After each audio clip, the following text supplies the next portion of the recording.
Kip, what's up, man? So great to see you today. Glad to be doing another Ask Me Anything. Obviously, we had some technical difficulties, but new camera setup. I'm always like messing with things, which is good, but also it creates problems at times. But here we are, nonetheless. Backfires a little bit. Yeah. It doesn't backfire, it just takes a minute to dial in. I've got some other pieces of technology that are going to help us improve as well. Cool. Cool. Cool. Yeah. Cool. How was your weekend? Good It was good. times. Yeah, good. Just did a little spending and clothes shopping with the kids, did a little swimming, and that was about it. What about Little, you? little the back to school Getting the days. back to school stuff taken care of. Yep. Yeah. Yeah. Yeah. It's funny. I didn't even know my kids. I don't know. I don't think they have.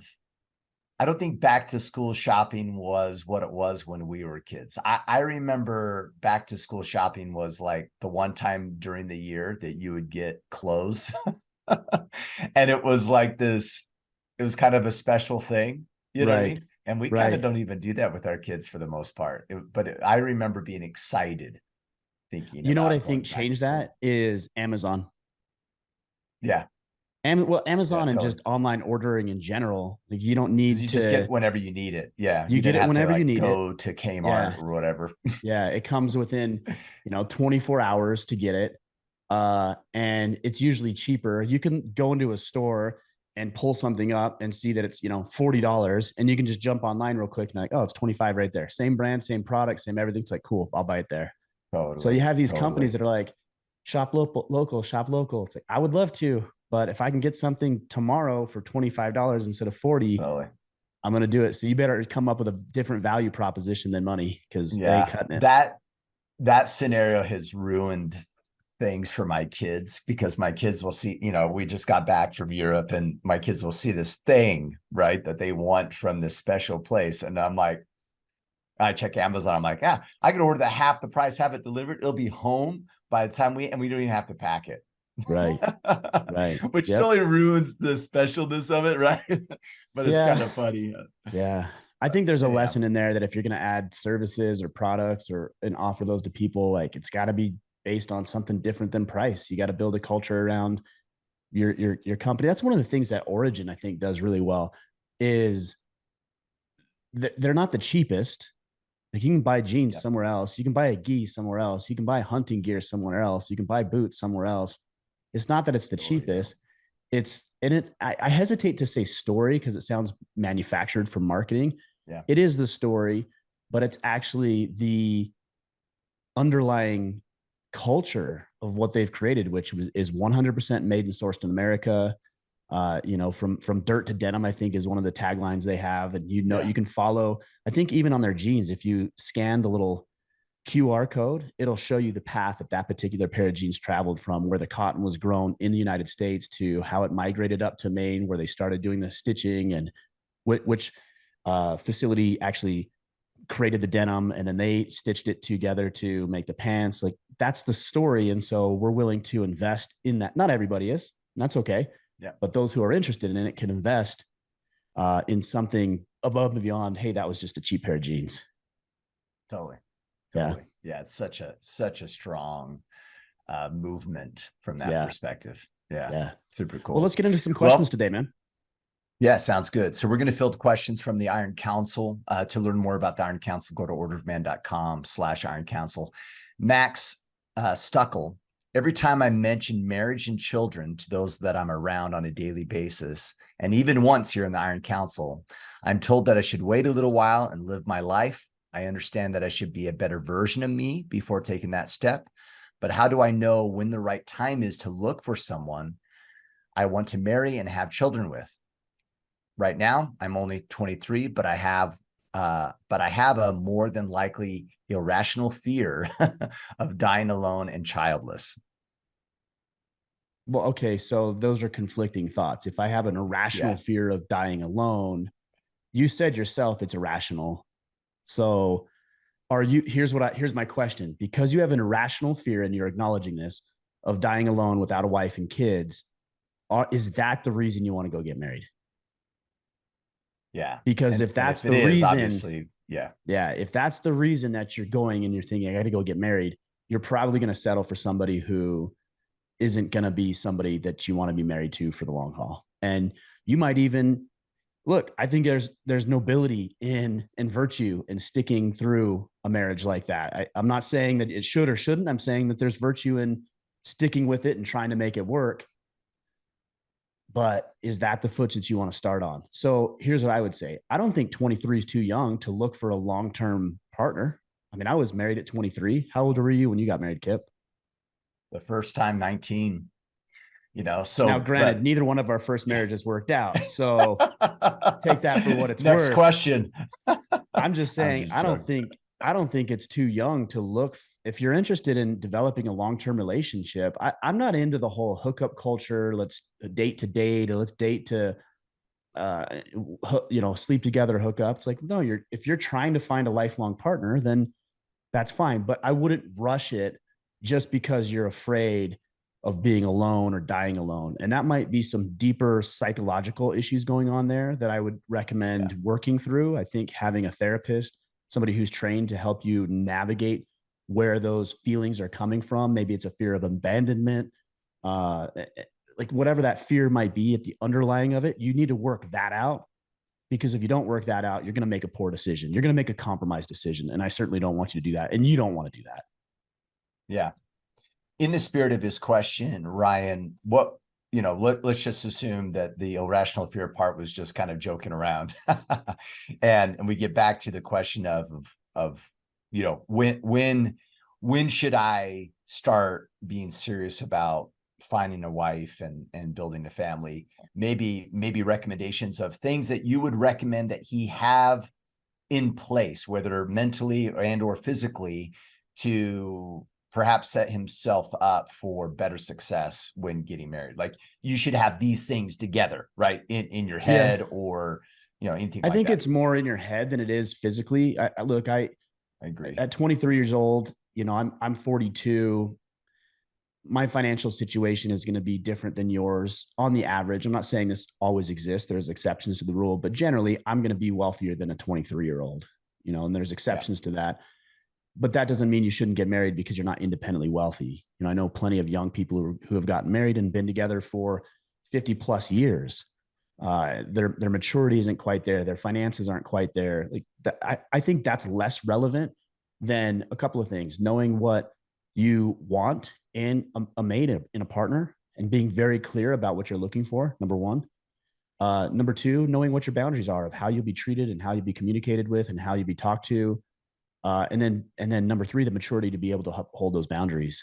And if you can't do that, I think you're in for a wild ride. So if Yeah. you can get clear on what you want, you know what your boundaries are, you know what you value, you know what kind of life you want to create, and you know what your values are as far as, let's say, spirituality or political values.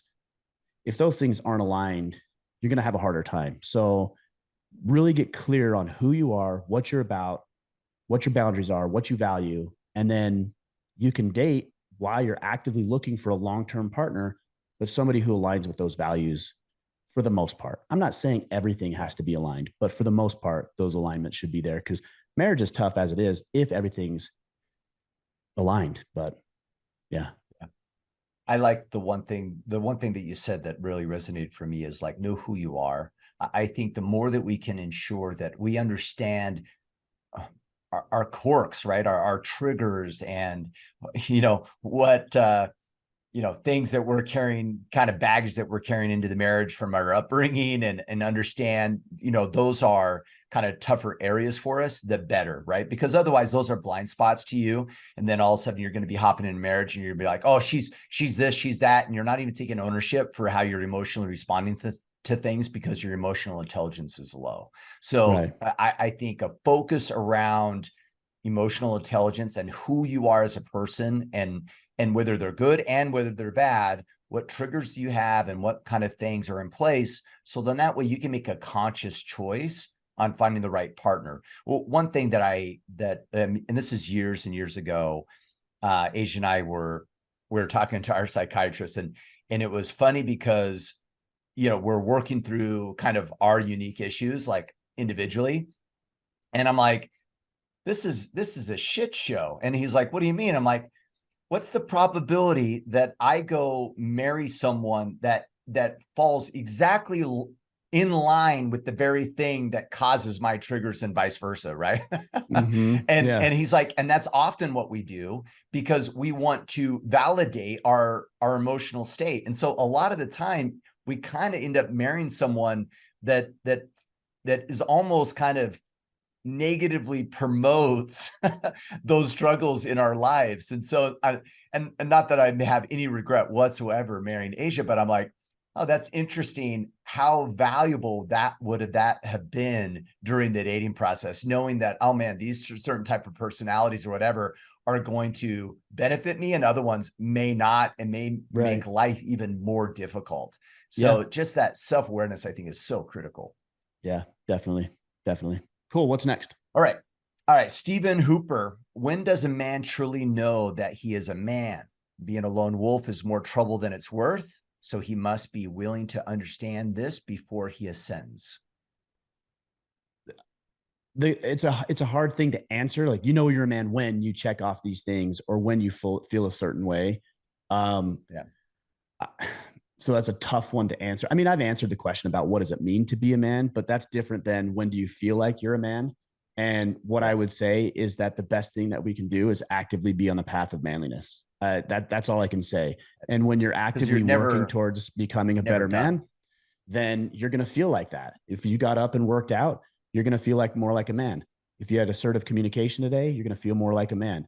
If you resisted temptation, you're going to feel more like a man. If you ate clean and moved your body and built your business and added value to people's lives, you're going to feel like a man. So I don't know if there's this day where it's like, now I feel like a man. I think it's a struggle every single day. I think there's threats to your manliness. I think that there's behaviors that we as men engage in that would threaten our own perception of our own manliness. I'm not talking about the perception of others. I'm talking about our own perception. And when you do that, when you engage in what those behaviors are, and I don't even need to get into what they are, they're different for everybody. And you know what they are for you. When you engage in that behavior, you feel less of a man.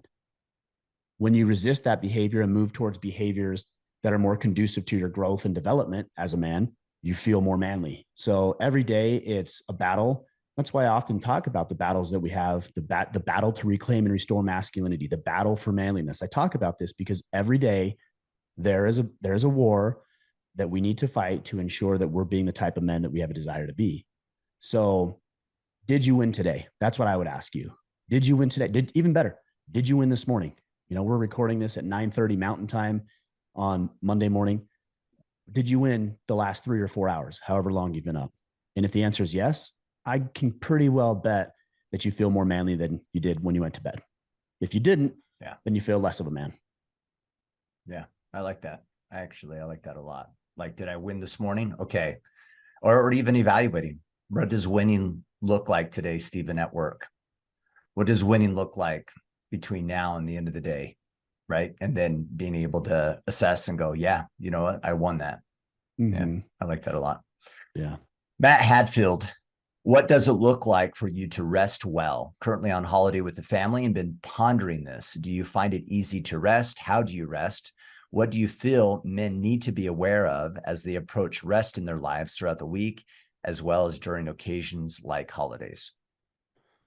So this is a hard one for a lot of guys. Kip, you and I have talked about this concept of resting, quote unquote resting. What we mean wasting time. Yep. That's what I was going to say, being unproductive. That's what I was going to say. And when you frame rest like that, it's no wonder that high achievers reject the concept of rest. When you frame it in a negative light, like, oh, I can't do this, I shouldn't do this, I'm wasting time, I'm not being productive, I have shit to do. Of course, you're not going to want to rest. And so we all know, and every study out there suggests that the way to a healthy life, or at least a key component of it, is to rest well, to recover, to be able to recharge your batteries. I mean, you could even take it on an isolated factor of life, which is working out. Like, we all know that your muscles grow when you're resting and recovering, not when you're actually in the gym pumping iron. So that resting is a crucial part of developing physical strength. It's also a crucial part of developing mental and emotional strength, because there's also studies that suggest that, for example, willpower, something we would equate with strength, is fleeting throughout the day. And so we need to be able to rest and recharge and not have to make these types of decisions so that we can make important decisions when we're called to make those important decisions. So here's what I would say about rest. I think most men, myself included, and Kip, you can correct me if I'm wrong for you, I don't want to speak for you, is that most men would do better recognizing and acknowledging it as intentional rest. So that it's not just, yeah, I'm just taking the weekend off. No, it's not that. It's, hey, this is an integral part of my week. And on Saturday and Sunday, I, I still work. I'm still active. I still engage with my kids or do projects around the house. I still go to the gym, or maybe I don't go to the gym like I do Monday through Friday, but I still wake up on time. I still go move my body. And my weekends aren't really that much different than my week, other than my pace and my tempo changes. And so you're actively deciding and implementing rest not as a necessary break, but a strategic component of your personal development and growth. And the same can be true about a vacation. When you're on vacation, instead of looking at as wasting time, we ought to look at it as a way to reconnect with your wife or re-engage with your kids or see a new part of the country or the world that you've never seen before that you would like to learn so you can experience the culture or the history or learn new information and absorb that information in a way that you wouldn't have gotten in your normal 9 to 5. So, yeah, I don't like sitting around being lazy. One small, silly example that I would use is at the beach. I hate going to the beach. I don't like going to the beach. I don't like sitting on the beach. I don't mind going to play in the waves with my kids, but I don't want to sit on the beach. I don't want to sunbake. I don't want to sit there for 2 hours and like look at people. I'm not interested in that. The best hack that I have for going to the beach is to bring a shovel. If you bring a shovel, the beach changes because now you can dig a big pit and a big hole. And we always play king of the hole.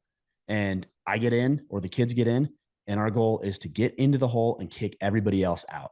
So I'm connecting with my kids. I'm roughhousing. I'm being productive. I'm playing. It's still rest because it's different than my day to day, but it's done in a way that's intentional, deliberate, and focused on something else, not what I normally am. Yeah. I like to think of this as like even on the side of energy and what you're saying, Ryan, is a little bit of mindset, right? If my mentality is, hey, I'm gonna rest, I'm gonna sit around and this is a waste of time, well, you're not even present. And you're not resting. Instead, what you're doing is you're spending cycles of energy focusing on all the stuff that you should be doing, and your mind is elsewhere, and you're not really resting, right? I think rest is actually found in where we put our energy mentally, and that is being present in what you're doing. That is rest, right? But if I go home, let's say I sit on the couch and I'm just sulking and on how horrible things are going at work or whatever, then I'm not resting. Right? Mm-hmm. Resting is actually playing Legos and not worried about anything in the world other than Legos. Or it's about throwing the ball and not worrying about anything other than throwing the ball. And so I think it's really found in a disconnect and being fully present in the other thing, whether it's sitting on the beach, whether it's digging holes, playing Legos or anything else. And a lot of that comes down to the mentality. If we're dragging things into and we're focused on all the other things and there's anxiety and frustration that comes with it, that's not rest. Yep. Agreed. Yeah. Cool. All right. Brandon Dewey, long story, but my wife and I have had the history of a turbulent marriage for the past 10 years. She moved out 2 years ago, only to find out that she was pregnant. Yes, I'm the father. She moved back in before we resolved any of our court issues. We have tried marriage counseling over a year with no success. I'd like to pursue a divorce with 50-50 custody at this point, but I'm scared to death of the possible effects on my 1.5-year-old daughter. How can I minimize the negative consequences on her? How can I minimize any future male parental influence that she might have as a result of the separation? I mean, come on. Like, I'll then address the other stuff, but it's like, let's not be silly about it. Like, let's be logical about it. You said, how can I reduce the influence of a male person in her life beyond like you? Like, that's impossible. Just get that out of your head right now, because I think Let it what go. happens, Yeah. yeah, is we get these unrealistic expectations, and then we get all frustrated and flustered about it because it's based on unrealistic expectations. Like, you got to accept the reality of the situation. And so here's what I would say to address all of this. And I'm kind of in the midst of this right now, so I feel like I can give you not the definitive guide of what you should do, but some things that I've done right and some things that I haven't done right. And here's what I would say first and foremost. Are you really sure you want to do this?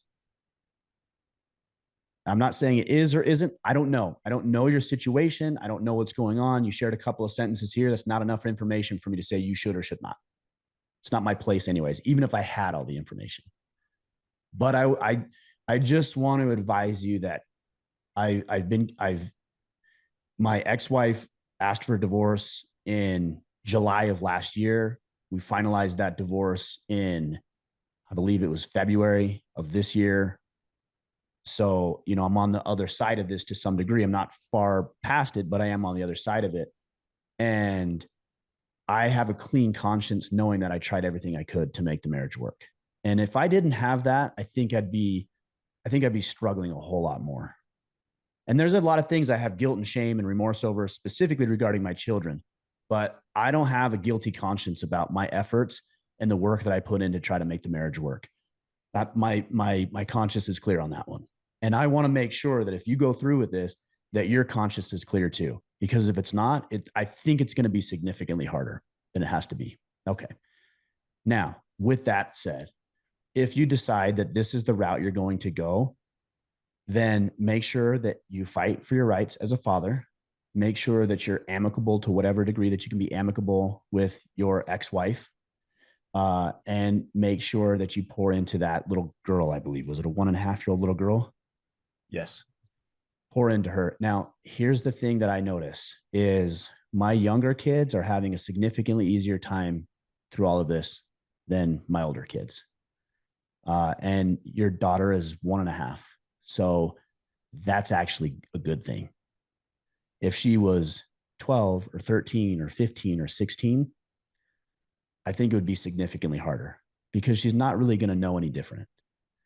So if you decide that this is the route you're going to go, take some comfort in knowing that you have a small daughter.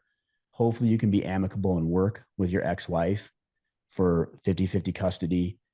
I would suggest as best you can not to make it messy. But also, I would say if you do decide to do this, there needs to be clear lines, like clear-cut lines. Like, I think sometimes in a divorce, especially if it's been for any significant amount of time, people tend to want to muddy the lines. Like, and I don't think you should do that. I think there should be a clear-cut, separated. Here's my household. Here's what we're doing. Here's how we're running it. Here's your household. Here's what you're doing. Here's how you're running it. And not to get too involved unless there's something drastic that needs to be communicated regarding the children. But if you're making the decision, make that decision and make it with that separation in mind. And I think that's going to help you. I think that's going to help you heal. It's going to help your ex-wife heal. And it's going to help make sure that there's boundaries in place so that your child gets what they need in the midst of this really difficult and unfortunate, tragic even circumstance and situation. What would you add, Kip? I don't know. I don't know if I'd add anything. He wrote, "We have tried marriage counseling over the year with no success." And when I read that, I read that she hasn't changed, and thus it didn't work. And I just want to be careful, Brandon. Like, what? And maybe this is the case, but did that marriage counseling work for you? Like, were you a different person? Did you show up? Were you happy that you went to marriage? Because your eyes have been open in regards to how you show up in the relationship, and you're now like a better person for it. If that's not the case, then it didn't work because you guys are probably both sitting in marriage counseling looking for the other person to change. And that is the very problem. So I know it's like a different rooted in the question, and you probably don't want to hear that kind of stuff, but like, I don't know, back to what you said, Ryan, be sure that this is even what you want.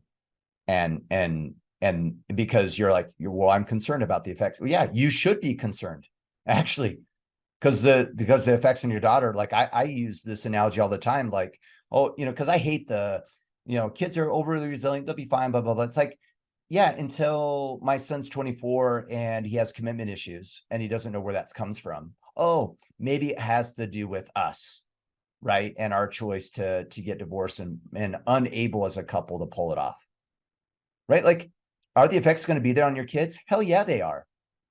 And you may not even know what they are until some other time. You know what I mean? And I'm going to project a little bit and judge you a little bit here, Brandon, but like minimize any future male influence. Really? You're going to go that petty route? I don't want any male influence in my daughter's life. You know what? You should be praying that there's good, positive male influence in your daughter's life. In fact, what we should be doing is you should be grateful and you should hope that your ex-wife, if she becomes your ex-wife, finds an amazing man that's actually better than you. That's a better person than you are. So he can actually be there for your daughter. That's what you should be hoping for. Now, that's a hard pill to swallow, but you should want those things because that's what's better for her and it's better for your ex. And it's not just about you and your male influence in her life. You should want amazing men in her life. And so there's a little bit of, I don't know if it's ego in here or whatever that I'm reading, but just be careful that your head's correct here and that you're truly owning the circumstance, but also like making sure that you don't fall into the pit that I think so many people fall into when it comes to divorce, is that like that she's the problem. You need to walk away from this with the idea, and I really honestly believe this, with the idea of what did you do wrong, what you did not do wrong, and how do you need to change as a man to ensure success in the future. If you don't, this will just be divorce number one. Yeah, I think that is well said. I It's hard. wouldn't add, it's hard. It's hard. I mean, look, I'm going to give a little bit of benefit of the doubt on the male influence in Yeah. her life thing. I think probably if you're thinking about it logically, and look, I'm here too. I think logically, emotionally, it's exactly what you said. Logically, I think what we probably mean is I don't want any negative male role model influence in my life. And the problem with that is that's beyond your control. Yeah. And it's not even a problem. It's just a reality you need to come to. And it's not easy. And there's been a lot of realities I've had to come to over the past year of going through this that haven't been easy, that have been hard to swallow, that I've like kicked and screamed and cried and done everything in between to resist the reality of the situation. But I'm telling you, man, once you realize the reality of the situation and you embrace it, it's so much easier to move on. So if you're thinking about it irrationally, I understand. If you're thinking about it rationally and saying, I don't want any negative or hurtful male role model in her life, then all you can do is be the most important male role model in her life. So that if she is, and she will be, whether it's a new man as a stepfather or her first boyfriend. Uh-oh, did I lose? Yep. Did I lose video? Last video. I'll turn that on here in a minute again. But whether it's her, I think I said, whether it's her first boyfriend or a bad boss or any number of things, it's going to happen. So you need to be the most prevalent, vocal, present male role model in her life. That way, when those things happen, and they will, she's going to continue to lean on you and work with you. Totally. Go ahead, Kip. I'm going to see if I can turn this camera back on. I'm having technical difficulties today. Do you want me to share a thought or just pause for a second? No, go ahead and share your thought. I'm just going to mute. If you have a thought on it, I'm going to mute it and get this camera turned back on. So this one thought that I had is, and I'm trying to have some humility here, because I feel out a bunch of stuff, right? It's really easy for us to sit here and like pretend that we have our shit together. But one thing that really, when I got divorced, that really kind of like set me straight, at least in my head, because I realized like you can't change stuff, right? Like eventually it's like, okay, that's outside my realm of control. Now I'm dealing in the reality of a split home. Like that's my new life. And the one thing that really allowed me to like, not like get stuck in how it shouldn't be that way and the judgments of it and deal in reality was, okay, what kind of dad do I need to be even more now to overcome the trials and difficulties that come with being a part-time father? And that was that my focus is like, okay, well, I can't just be like a good dad. I got to be like super dad now, right? And because now my time's influenced. I only have, half of the amount of time with them. And so when I do, I got to be extra attentional, right? And use it as fuel to say, man, okay, now I just need to rise up to the circumstance that I'm in. I'm going to deal in reality, and I'm just going to be more powerful as a husband, future husband, and most importantly, as a father. And that's how you deal with it. But at least that mindset for me, like, gave me hope that, like, hey, I can overcome this. I can show up even more powerfully, and I need to, and I must. Yeah. Well said, man. Well said. Cool. What's next? Tough, Tough one. man. I'm sorry. I'm sorry. Look, I know. I'm just a little bit further. If there was a race, and it's not, so I'm not saying that, but if it was a foot race, I'm just a little bit further ahead of who this is. What was his name? Brandon.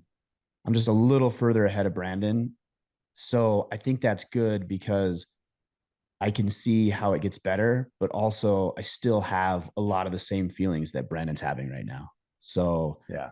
I hope what we shared with you was relatable, but hopefully gives you some future vision on what's going on. Yeah. Gabriel Garcia, how important is weightlifting, aka weightlifting, to your health compared to other forms of exercise? If you don't grow muscles, will you lose them? I know that I believe it's a 4 a.m. and I'm on my way to hit the weights, but since I didn't always understand the benefits, members of the IC should hear your perspective. As men age over 50, I should say, do you agree with lifting is even more important? Will having strong bodies with muscle help maintain your independence as you age? I mean, I think this is kind of a Like rhetorical question. yeah. I mean, of course, Yeah. But I do feel like, I mean, I can't state the stuff, but the I've scientific been benefits of it. reading. Yeah, I've been reading a lot lately that, like, one of the biggest issues that we have in modern day is actually not fat, it's actually muscle mass, and that there's a lot of health benefit to the mass of muscle that we have more than it is about just like being skinny and not having fat. But I can't state things and, sources and all that kind of jazz. And this is outside my Well, wheelhouse. I mean, there's so much information. We've had people on to talk about it. Johnny Loretti is a great example of that. Yeah. And there's other podcasts that are available. But I think the old school way of thinking is in order to be healthy, you want to burn fat. And so people would run, they'd be on the treadmill, they would do cardio, and it is all based on elevating the heart rate for sustained periods of time and burning max calories through just physical exertion that was aerobic in nature.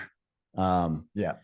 And I think the new data suggests that when, especially, I don't know if it's, I shouldn't say especially for men because I don't know. Again, we're speaking out of ignorance here, but there's new data that suggests that one of the best ways to burn fat is to build muscle.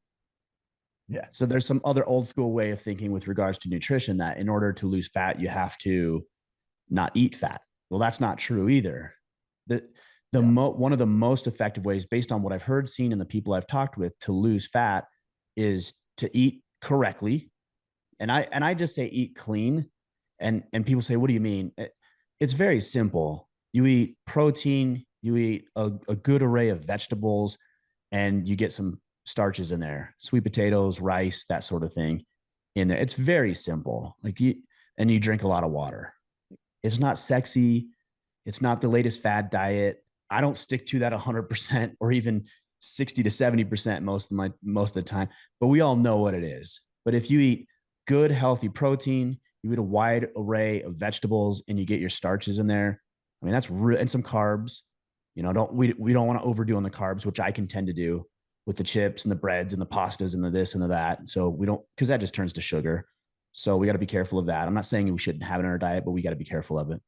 And then, yeah, go lift really heavy. I mean, that's what the science suggests specifically regarding losing fat, to to your point, Kip. But plus also, if you get in a car accident today, just because you have a little bit bigger muscle, you might be able to open that door that you wouldn't have otherwise opened that door and get your wife out of a burning vehicle. Yeah. We should be So, strong.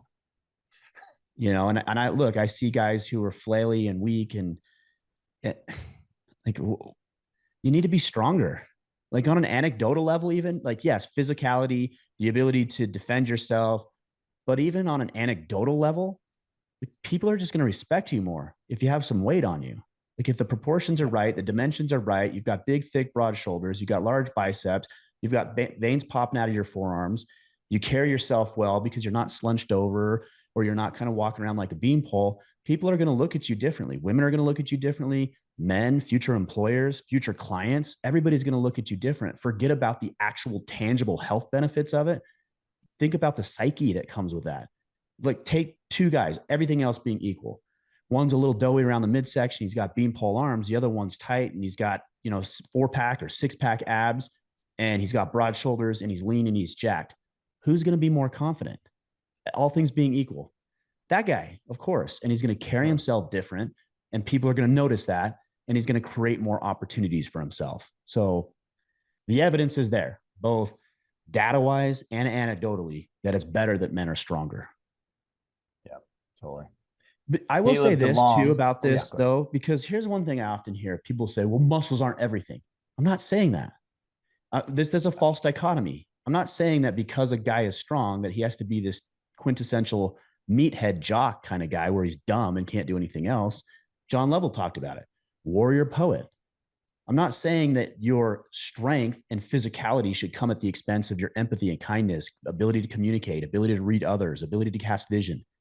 Guys, multiple things can exist at once and we want to be well-rounded men. So I'm not saying go be strong and then you're going to be a loser in all the other areas of masculinity. I'm saying no, go be strong and let's work on being better in the other areas of masculinity. Yeah. Can we just say that the person that goes, well, muscles aren't everything is just make an excuse for their lack of discipline to actually like make that a priority in their life? What I think so. I mean, you're right. You're right. I come just hear on. it so It's a often. no-brainer. We know that. Yeah. I just hear it so often and maybe it's just not worth mentioning, but because of the rate at which I hear comments like that, I feel like we've got to throw it out, which is kind of pathetic and sad, quite honestly. Yeah. Yeah. All right. What's Caleb have to say? All right. Caleb DeLong, what is the Iron Council's 5-year vision? What does the future look like? What ideas do you have cooking as an organization as a whole? I ask because I see the Iron Council as the movement it is and where it could go. I think it could be great. Well, I appreciate that. Thanks for the vote of confidence. I'm glad you're here with us, Caleb. I've appreciated your insight and I've seen you comment and communicate and add value on the calls and in the Foundry. I don't have a 5-year vision. I have a direction. And I think that's different than the vision is the direction. Here's the direction that we're going. Here's our mission. Here's our purpose. And here's how we're going to do it.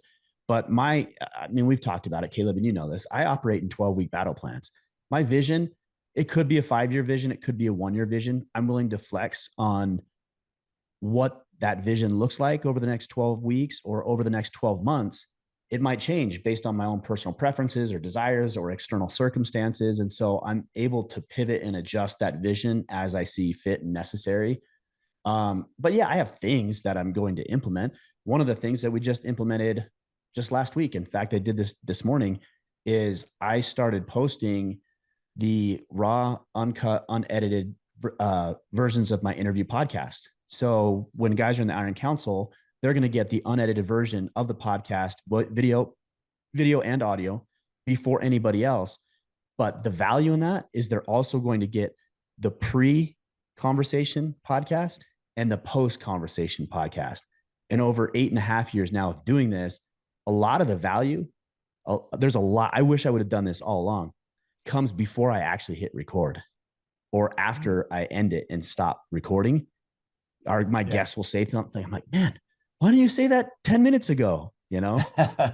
And totally. so now what I'm doing is that when I get somebody on the podcast, I hit record immediately. And then it's just us catching up, shooting the crap, just doing that. Then hit record, then the podcast, formal podcast. Then I don't stop recording. I just keep having a natural, like, hey, that's a wrap. And then I just keep having a natural conversation so that I can extract more of those valuable insights and share it with Iron Council members. Another thing that we're wanting to do in the Iron Council is introduce courses. So we have a course on overcoming pornography addiction right now from one of my former guests, Athea Sam. We've got Johnny Loretti. We talked about him earlier with fitness and nutrition. He just put together a nutrition course. I've got a good friend of mine, Keith Yackey, who put together a marriage course and how to work through and create a thriving marriage. I've got Tanner Guzzi, another good personal friend and former podcast guest who wants to do a course on style. So these are courses that will be available for members of the Iron Council as just part of their membership. So we're always adding new things, adjusting new things, tweaking things, using the feedback that we receive from our brothers and our members and making the changes that we need to. Cool. Cool. All right, Matt Jenkins. How do you both stay accountable to your own visions and tactics in your battle plans where neither of you are part of a battle team? I struggle with keeping myself professionally accountable to my business vision and tactics, and I'm trying to create more voluntary accountability with those who oversee my overall success of my agency. What would you recommend? I think there's two tiers of accountability. There's accountability to others and there's accountability to yourself. And I think accountability to yourself is the more mature, but I'm not saying you should only exclusively rely on that, but it's a good position when you get to the point where you do only have to rely on yourself and the word that you've kept. I'm not saying I'm there. Sometimes I get there or I tiptoe into that territory with certain factors of my life and then I mess up or stop doing it or revert back to old patterns and old ways. But those are the two tiers of accountability. Yeah, I'm not on a battle team, and part of the reason is because the dynamic would change if I'm on a battle team.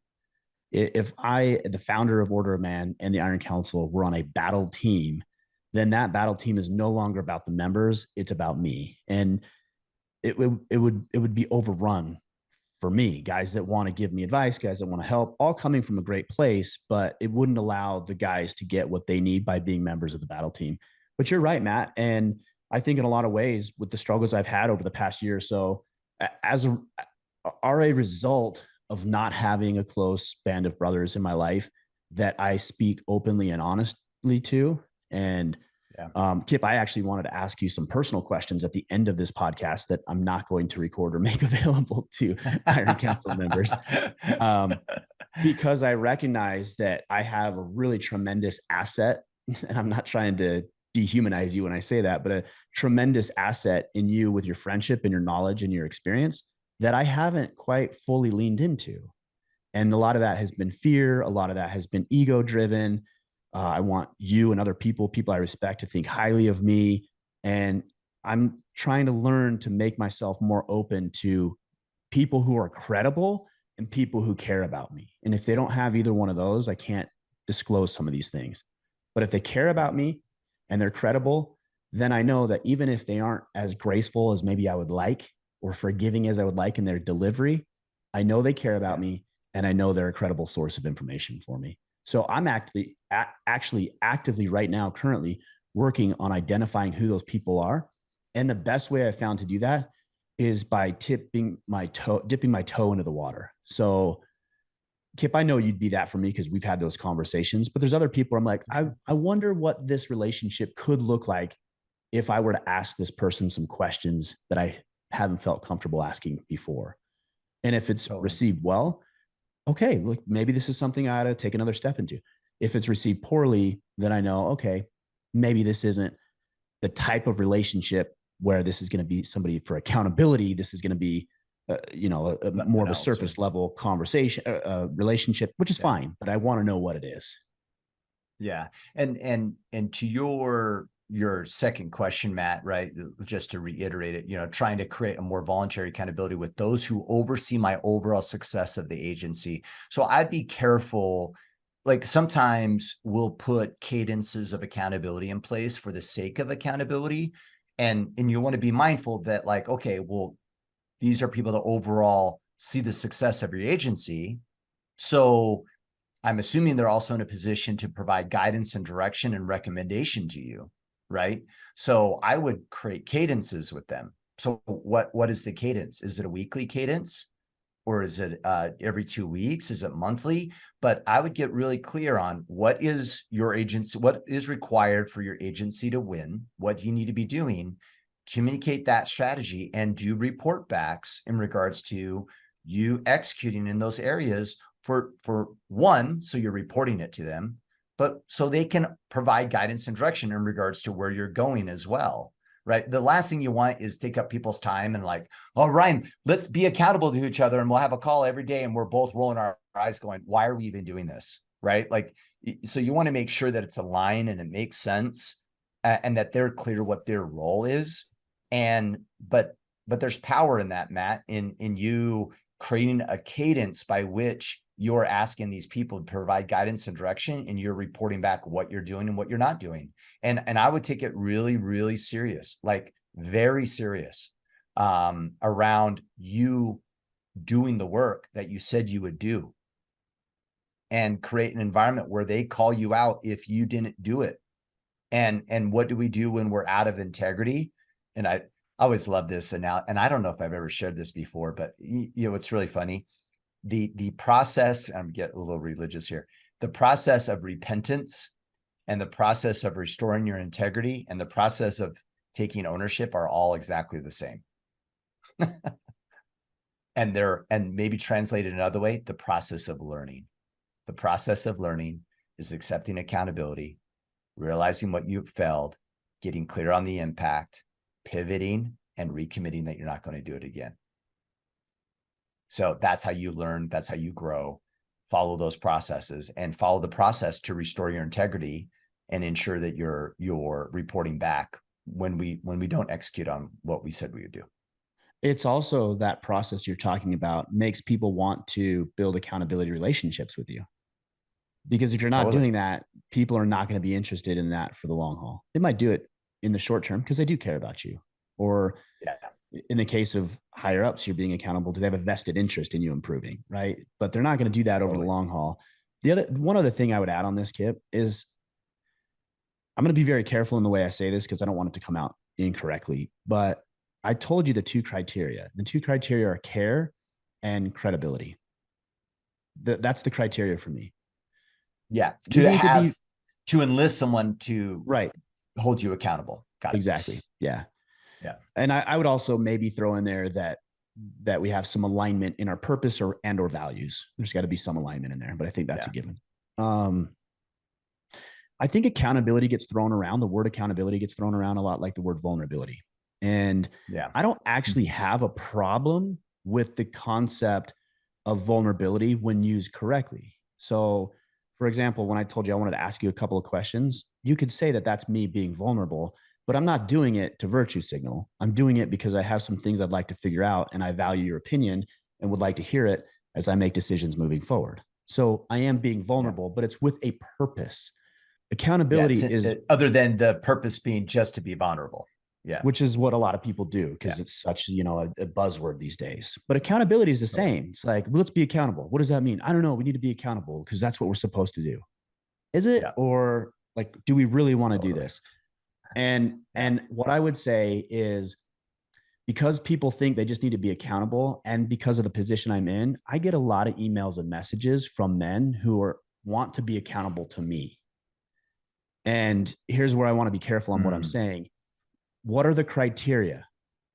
The criteria are credible, which I think I have some credibility in certain aspects. If you reach out to me and you want some level of accountability from me, then you've already said that, yes, that he has some credibility. Otherwise you would not have reached out. And care. And here's what I want you to know. I do care about you, but I'm not close enough to you to have the kind of care that you need in an accountability relationship. So you need to make sure that the other party is actually interested in that relationship. Because if somebody reaches out to me and they're like, hey, Ryan, I did 1,000 push-ups today. I'm like, cool, way to go. Good work. If they do it 2 or 3 or 5 days in a row, I'm like, bro, like you don't need to report that to me. Like if you're telling me because you're excited about it or because something inspired you, man, I will cheer you on. I will root you on, but I'm not your accountability partner. And I'm not saying that like from an ego place. I'm saying I can't be what you need an accountability partner. I'm not close enough to you. You need to find other people who are more closely connected with you. And by the way, that's why the Iron Council is so valuable.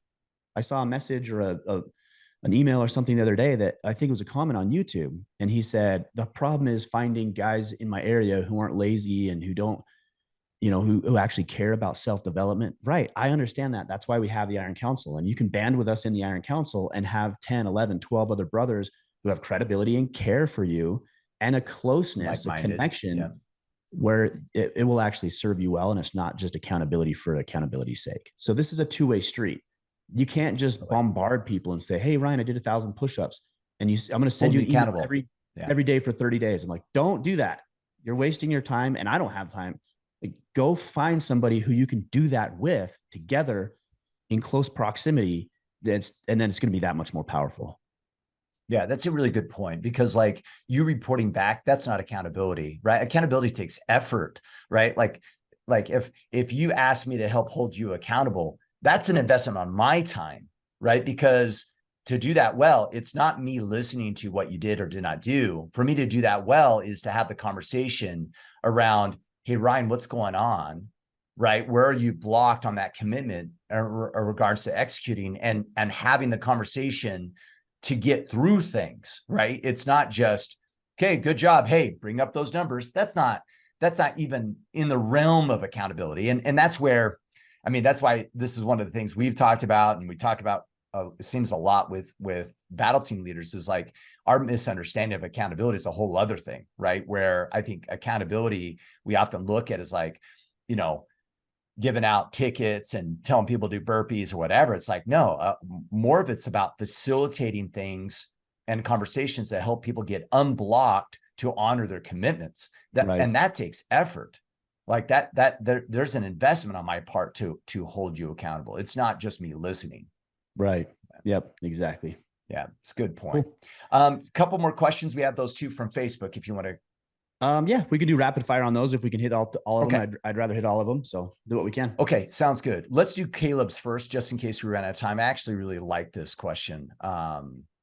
So Caleb Oliver, how do you get in the mindset of accepting where you are in life, knowing it is part of a bigger plan you have, even though you struggle with being happy in the current chapter of the larger plan?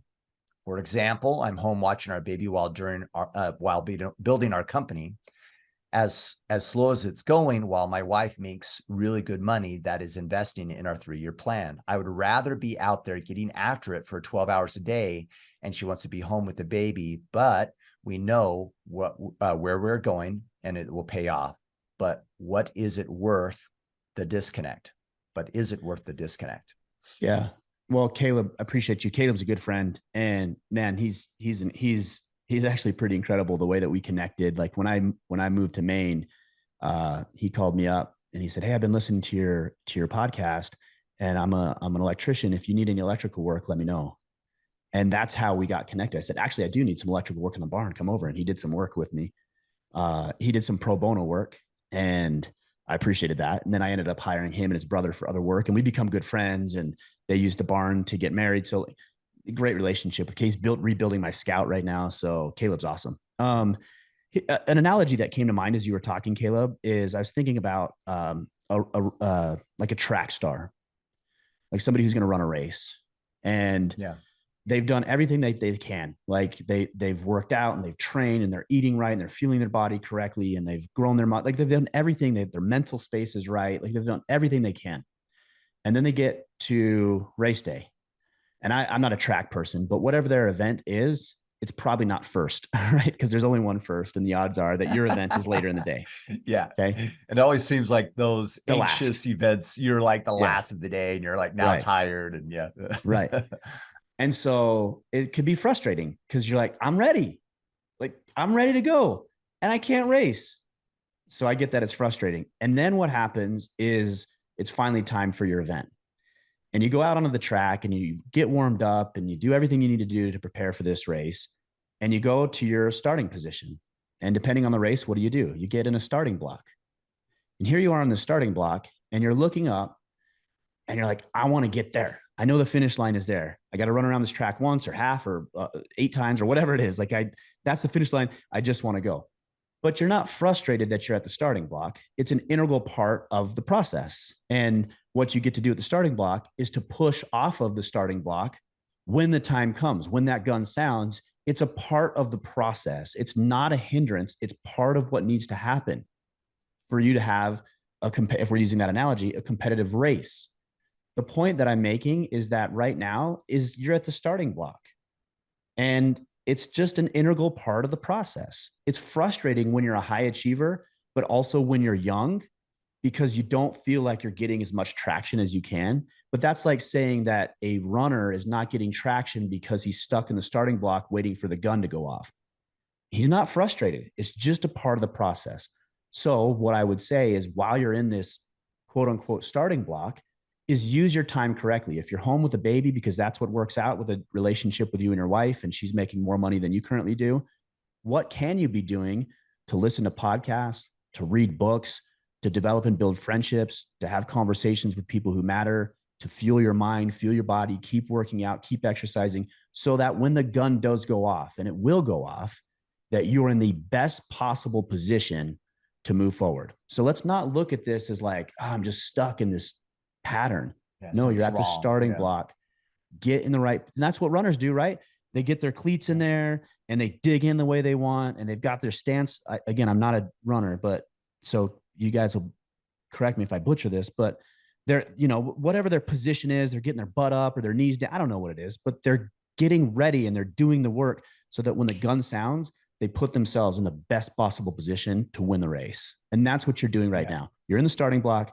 Use the time to be in the best possible position so that when the dynamic changes and shifts, and it will, you're going to give yourself the best possible chance. And then also, you're not going to feel like you're wasting time. You're actually maximizing time right now while you're in the starting block. Yeah, I love that. I'm gonna dive into a section of that Caleb said that just kind of raised its head at me, and it was in the statement that even though you struggle with being happy in the current chapter of the larger plan, and that might be just semantics here, but Caleb, I struggle in here, and I think a lot of people struggle here. We think happiness will come when, and we do it all the time, right? We're constantly trying to do what? Create convenience, get past circumstances, and make life easy. But where is growth? It's in the struggle, right? Fulfillment is in the struggle, but yet we try to avoid it.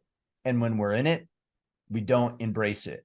And so just try to be present. And like I said, it might just be semantics here, but like when you say struggle with being happy in the current chapter, dude, you get happy in the current chapter, because the current chapter is all that you have. Yep. Tomorrow's a word that represents something that doesn't exist. Right now is all you got. And your daughter, you got a baby.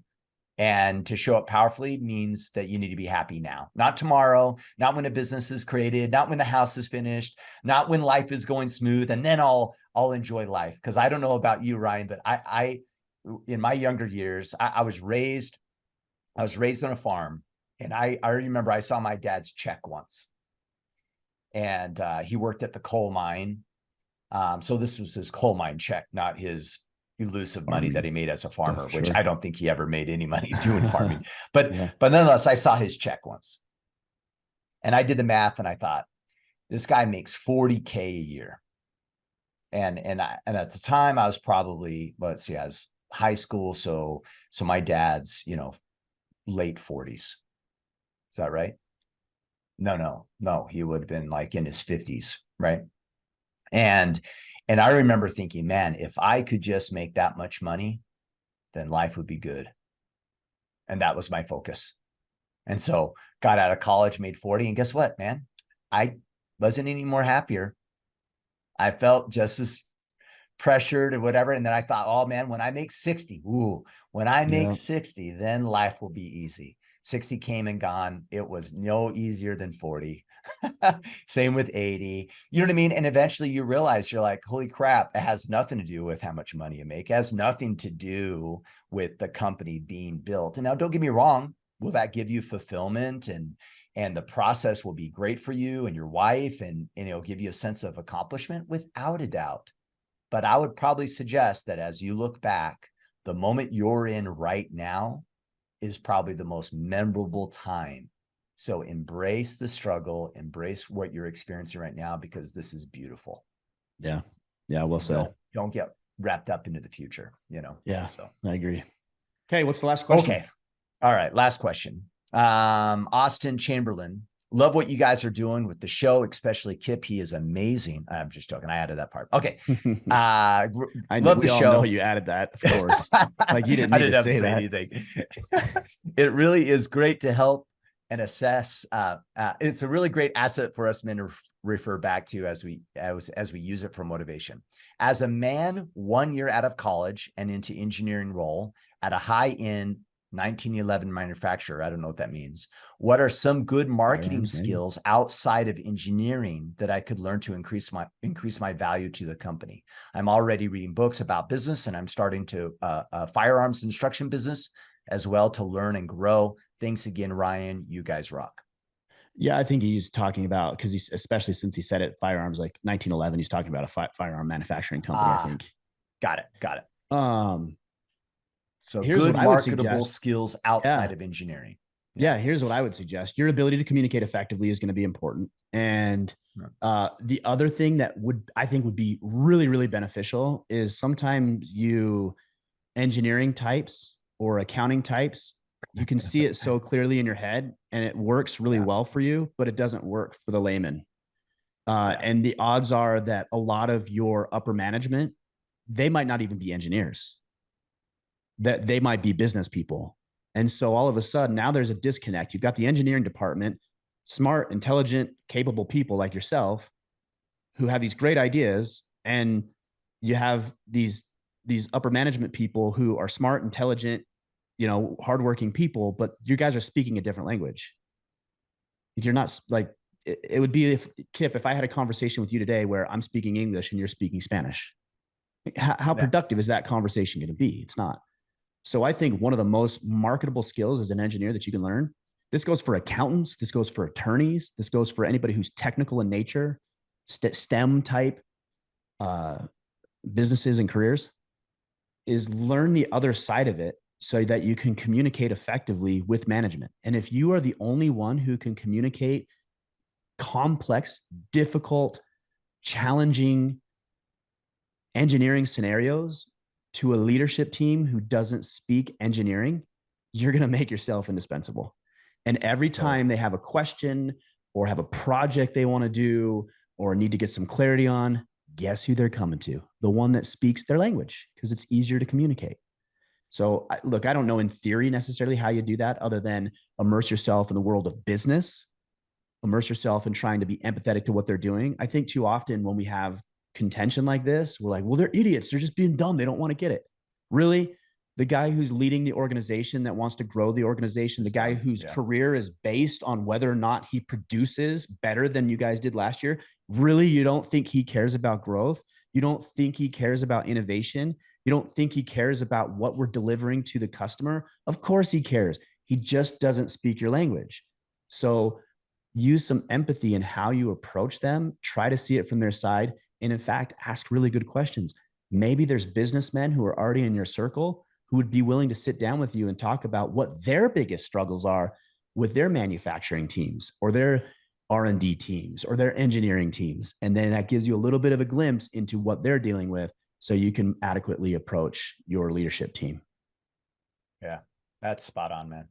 I say that to all the time in the IT realm. Like, you can be technical, but man, if you have the social intelligence to be able to explain the complex in a very simple way and understand business requirements and then relate that to the technical, man, you can write your own ticket anywhere. And I don't think it's any different with engineering, and disrupt that too, man. I can't count how many times I've heard that crap.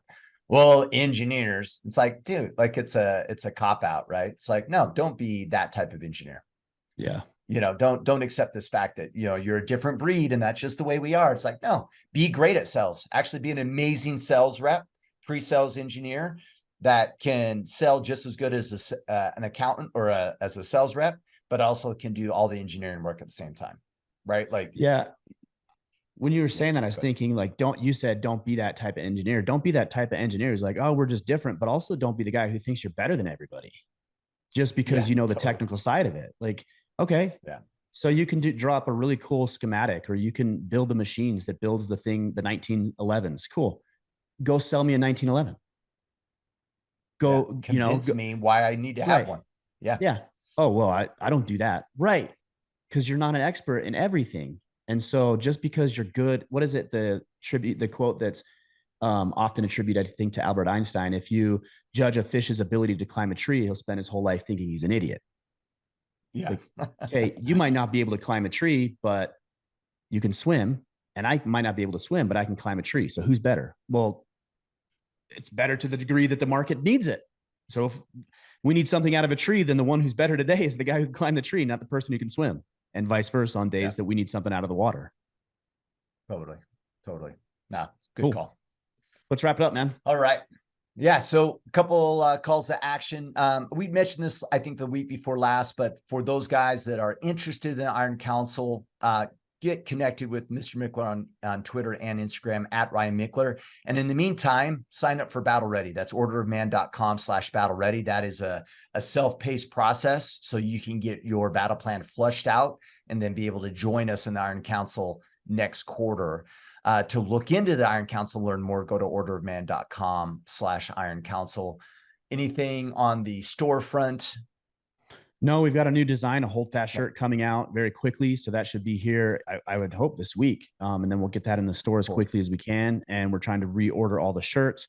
Battle planners are in stock right now. We're getting some new hats and shirts and everything else. So the store is slowly but surely ramping up. And I know that's important to you guys because you had a lot of emails about that. So we are working on that. Good. Good. All right. Right on. Thanks, Kip. Appreciate you guys. Great questions today. Hopefully we gave you some good answers, and we will be back next week. Until then, go out there, take action. Let's all become the men we are meant to be.